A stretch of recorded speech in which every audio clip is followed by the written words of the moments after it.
오늘 우리에게 주시는 하나님의 말씀 로마서 12장 9절에서 21절까지 말씀입니다. 오늘 말씀은요, 두 부류로 나눌 수 있습니다. 어제 말씀 기억해 보시면 너희 몸을 하나님이 기뻐하시는 거룩한 산 제물로 드려서 영적 예배를 드리라. 그것은 세상을 따르지 않고 하나님의 뜻을 분별하는 것이다 라고 얘기했단 말입니다.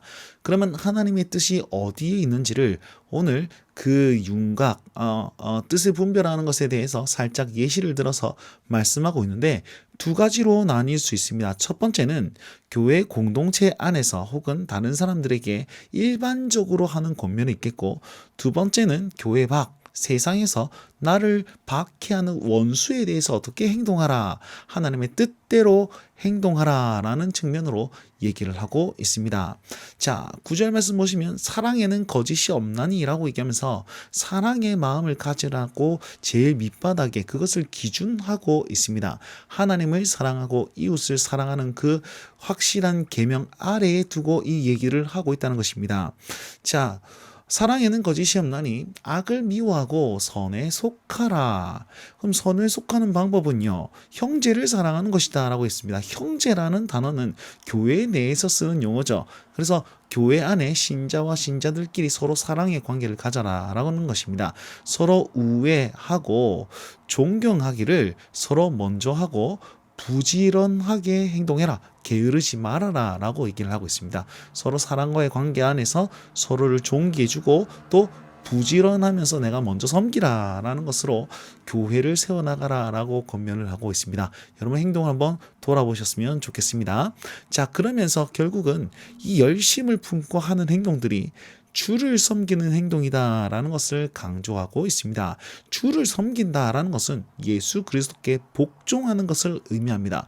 우리는요, 사랑을 실천하며 또 선에 속하는 방법, 영적 예배를 드리는 방법, 하나님의 뜻을 분별하는 방법, 그 모든 것은 나를 낮추고 주님께 복종하는 것, 순종하는 것, 내가 이해되지 않냐 하더라도 주님을 따라가는 것, 그것이다 라는 것을 이렇게 표현하고 있다는 것이죠. 오직 주님께 절대 주권이 있음을 고백하면서 그 말씀 앞에, 그분의 부르심 앞에 순종하며 나아가는 것입니다. 그래서 보시면 세상을 살아갈 때에 소망 중에 즐거워합니다. 그리고 환난에는 인내하며 사는 것, 그리고 기도를 열심히 하는 것, 그리고 성도를 구제하며 손을 대접하는 것, 손대접, 남을 대접하며 사는 그런 것이 주를 섬기며 사는 방법이다라고 얘기를 해주고 있는 것입니다. 더 크게 보면 우리가 영적 예배를 드리는 방법, 하나님의 뜻을 분별하며 사는 방법, 이렇게 표현해 놓고 있다는 것입니다. 14절에서는요, 너희를 박해하는 자에게 어떻게 대해야 할 것인가, 교회 밖의 관계, 원수와의 관계를 얘기하고 있는데요, 축복하고 저주하지 말라라고 얘기를 합니다. 원수들은 그냥 축복하고 그들과 분쟁하지도 말고 간섭하지도 말고 싸우지 말아라. 오히려 걔네들은 축복하고 내어버려 두고 즐거워하는 자들과 함께 즐거워하고 우는 자들과 함께 울라 라고 얘기를 하면서 믿음의 공동체, 신앙 공동체를 더 집중하고 원수에게 그렇게 신경 쓰지 말라는 거예요. 우리는요, 이게 잘 안 돼요. 누가 나에게 뭐라고 하면, 해코지하면, 아니 왜 내가 뭐 어쨌다고 그러면서 분노에 차가지고 씩씩거리면서 다른 사람에게 이걸 전달을 하죠. 악한 것을 전달하는 것이 인간의 본성입니다. 우리는 세상을 따르지 말고, 그렇게 하지 말고, 나에게 좀 억울한 일이 있었다, 내어버리고 그냥 내버려 두고 나는 믿음의 공동체 안에서 즐거워하고 또 울어야 될 것에 합당하게 울어야 한다는 것입니다. 그래서 낮은 데 처하며 스스로 지혜 있는 채 하지 말라, 내 이름을 드러내고자 애쓰지 말라 라는 쪽으로 적용할 수 있겠지요. 이것이 하나님께서 우리에게 원하시는 일반적인 권면입니다. 그렇다면 이렇게 좀 특별한 원수에 대해서는 어떻게 행동해야 될까요? 17절부터 21절까지 그것을 잘 드러내고 있는데, 원수를 갚지 말아라 라고 얘기합니다. 누구에게요? 아무에게나, 모든 사람 앞에서, 모든 이들에게 악을 악으로 갚지 말고 오히려 모든 사람 앞에서 선한 일을 도모하라 라고 얘기합니다.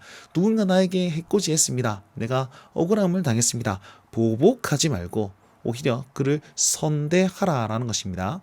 그러면서 할 수 있거든 모든 사람과 더불어 화목하라, 화평의 사람이 되어라 라고 얘기를 하고 있죠.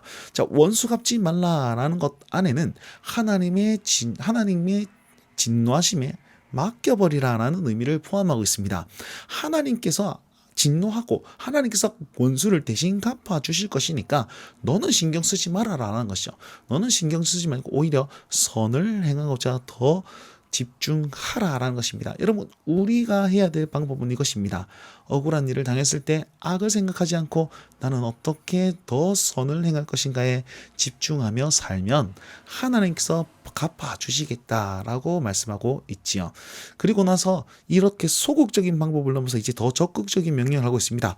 원수를 먹이고 마시게 하는 데까지 나아가라. 원수를 사랑하라 라고 얘기를 하고 있습니다. 아니, 원수를 진짜 선대하고 사랑이 넘쳐가지고 사랑하라 라는 것 아닙니다.